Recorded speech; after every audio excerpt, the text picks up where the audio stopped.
આજે આપણા પૂજ્ય માલદેવ બાપુની 140મી જન્મ જયંતિ પ્રસંગે મેર સમાજ ભુવન ભવનાથ મુકામે જુનાગઢ ત્યાં સર્વે જ્ઞાતિજનો સાથે મળ્યા, બાપુની પ્રતિમાને હારતોરા કર્યા અને બાપુના અમુક પ્રસંગો અહીંયા વર્ણવ્યા અને ખૂબ આનંદ થયો.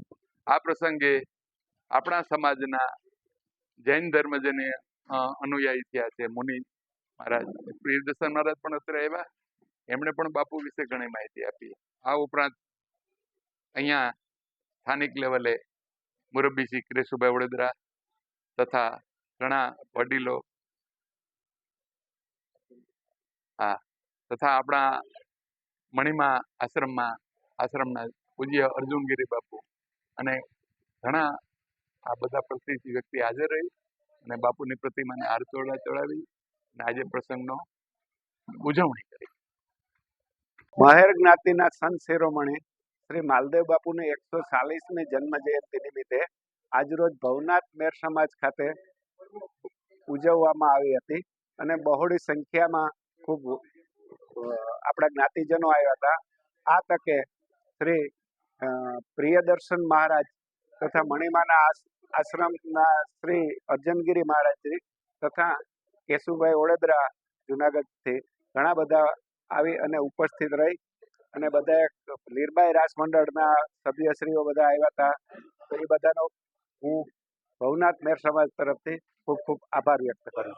મહેર સમાજના સંત શિરોમણી માલદેવ રાણા કેશવાલા એની આજે 140મી જન્મ જયંતિ નિમિત્તે જુનાગઢ ભવનાથ ખાતે આજે પુષ્પાંજલિનો કાર્યક્રમ રાખવામાં આવ્યો છે. માલદેવ બાપુ આમ જોઈએ તો મેર સમાજની અંદર જે સમયે અંધકાર શિક્ષણનો સવાયેલો હતો તે શિક્ષણની જ્યોત જગાવી અને સમાજની અંદર એક શિક્ષિત વર્ગ બનાવ્યો અને સમાજને કઈ રીતે આગળ આવવું, સમાજ શિક્ષણ તરીકે આગળ આવશે અને શિક્ષણ સમાજમાં જરૂરી છે એવું જે તે સમયે માલદેવ બાપુએ કહ્યું અને જુનાગઢની અંદર આપણો મેર સમાજ બનાવ્યો. માલદેવ બાપુના ઘણા એવા કાર્યો છે કે સમાજ કાયમી યાદ કરે છે અને આપણે એને કાયમી વંદન કરીએ છીએ. એવા માલદેવ બાપુની 140મી જન્મ જયંતિ નિમિત્તે મેર સમાજ આજે એને વંદન કરે.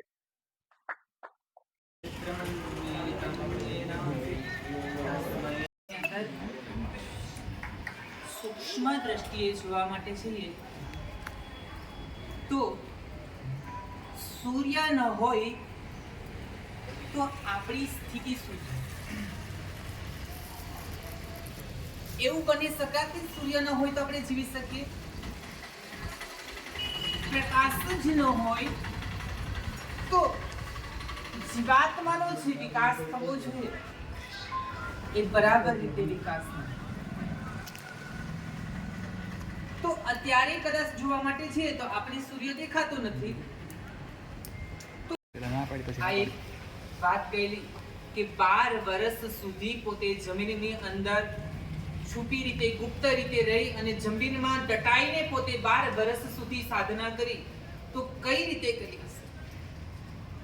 તો સૂર્ય વગર પણ કદાચ રહી શકાય, હવા વગર પણ રહી શકાય, પણ આ જગતની અંદર એક તત્વ એવું છે જેના વગર રહી ન શકાય અને એ તત્વ એવું છે કે સૂર્ય વગર રહી શકાય, હવા વગર રહી શકાય, પણ સંત વગર ક્યારે સમાજ રહી ન શકાય.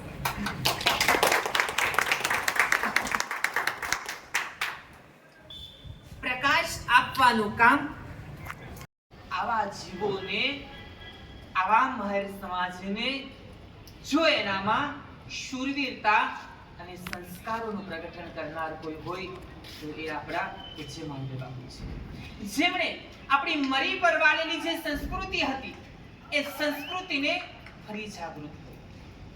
પૂજ્ય બાપુએ સમાજ ઉપર 3 ઉપકાર ખાસ કર્યા છે અને એ અમેર સમાજ ક્યારે એટલે ક્યારે વિસરી ન શકે. પહેલા નંબરની અંદર પૂજ્ય બાપુએ જે આપણા સંસ્કારો હતા, આપણા મેર સમાજના જે સંસ્કારો હતા જે આપણે ભૂલી ગયા હતા, આપણને પણ એવું લાગતું હતું કે આપણે ગતાનુગતિક જેવા બીજા લોકો જીવે છે એવું જ આપણે છે. જે આપણા લોહીના સંસ્કાર હતા, જે આપણા કુળના સંસ્કાર હતા, આ સંસ્કારો આપણે ભૂલેલા પૂજ્ય બાપુએ આપણા સંસ્કારો ફરી જાગૃત કર્યા છે અને મેરના એક એક વ્યક્તિત્વની અંદર એના જે લોહીના સંસ્કારો હતા, જે સુરવીરતા પડેલી હતી, આ સુરવીરતા પ્રગટ આજે આ નવયુવાનોને જ્યારે આ દાંડિયા રસ અને તલવાર રસ જોઈએ ત્યારે આપણી છાતી પણ ગદગદ ફૂલે અને ધન્યવાદ અપાયા સંતોને કે આ સંતે જો આપણે સંસ્કાર ન આપ્યા હોત તો કદાચ આજે આપણી હાથની અંદર આ જીવ દયાની તલવાર ન હોત. એક ગામમાં ગયા, ગામનું નામ નહીં આપું, એ ગામમાં ગયા, ચોરામાં જઈને બેઠા તો થોડોક ટાઈમ થયો તો બીજા 10 માણસો આવ્યા ને એક ચોરામાં ઉતર્યા. એટલે બરોબર એટલે બાપુએ પૂછ્યું, ભાઈ તમે લોકો ક્યાંથી આવો છો ને અહીંયા કેમ? તો ભાઈ અમે તો ડાક્ટર કંપની ભોયા છીએ અને ખેલ કરવા માટે આવ્યા. બાલજી બાપુ જો ભગવાને મહેરબાની કરી, અહીંયા બધા જોવા આવશે, ચોકમાં ભોયા જોવા. આપણે ઘરે ઘરે નહીં ફરવું પડે, આપણે અહીંયા ફળો કરશે. હવે રાતે પ્રોગ્રામ થયો અને બાપુએ બધાને વાત કરી કે આપણા સમાજમાં શિક્ષણ ઓછું છે અને આપણે પોરબંદર બોર્ડની કરવી છે, છોકરાઓને ભણાવવા છે, તો એના માટે તમને જે થાય એવું જેને જે ફાવે ફાળો આપવા વિનંતી. તો ફાળો આવો માણસોએ આપ્યો હતો. એટલે છેલ્લે પ્રોગ્રામ પૂરો થયો પછી સવારે પૈસા ગણ્યા, એ ગણ્યા એટલે 60 રૂપિયા થયા. પછી ભોવાયા હતા એને પૂછ્યું તમારા કેટલા થયા? એને કીધું કે અમારે 170 થયા. તો બાપુને સમાજના ફાળા માટે 60 રૂપિયા થયા, ભોવાયાને 170. એને ખોટું ન લગાડ્યું કે યાર ભોવાયાને આપણે મારી જો કિંમત ભોયાથી ઓછી હોય તો આ સમાજની સેવા ન કરાય, એવું એને લગાડ્યું નહીં. તમને કહું કાંઈ વાંધો નહીં, 60 આપ્યા ને કે ત્યાં. એટલે એવા એક ગામમાં આવો એને અનુભવ થયો. આવી એને સહન શક્તિ રાખી તમને કહું.